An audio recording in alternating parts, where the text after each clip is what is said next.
trauma is something that we see every single day in our offices, whether the client goes all the way to the scale of DID or is somewhere in the middle of the scale of dissociation. And so I basically have spent the last 20 years trying to find how to help these folks, going to conference after conference, reading book after book.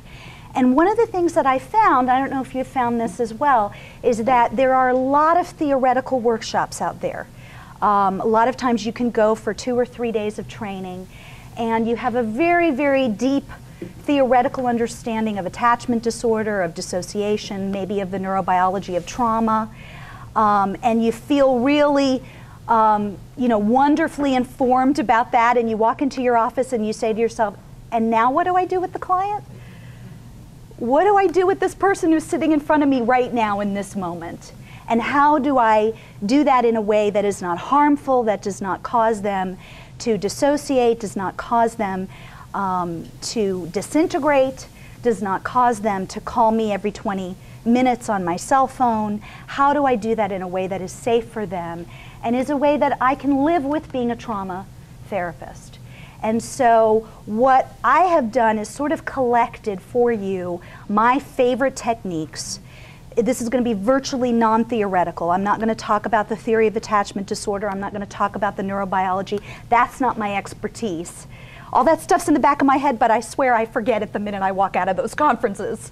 It's there and it gels and it informs what I do, but what I'm interested in is what do you actually do with the client in front of you? And so that's what today is going to be about.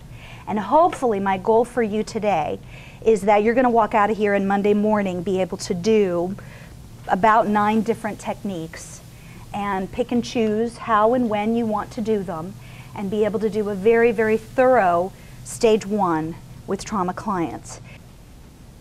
Let me start by giving you an overview. Uh-oh, went too far. An overview of the 3 stages. Stage 1 is about assessment, safety and stabilization, symptom reduction and containment. And I'm going to go into these in much more depth just to give you an overview of what we're talking about. Stage 2 is the actual modification of the traumatic memories. Here and only here is where you're going to want to start talking about traumatic memories. We don't talk about traumatic memories early on in work with complex trauma survivors. And stage 3 is now the development, or I like to call it the reclaiming of the soul, the development of the self-identity. So now that you're not completely determined by the trauma that you experienced in your life, now who are you and who do you want to be? What do you think? What do you feel? What do you need? What do you want? What are your values? What's your religious beliefs? What's your spirituality? What do you want to do for a living? All of that has to be reworked once the trauma is resolved. So that's what stage 3 is.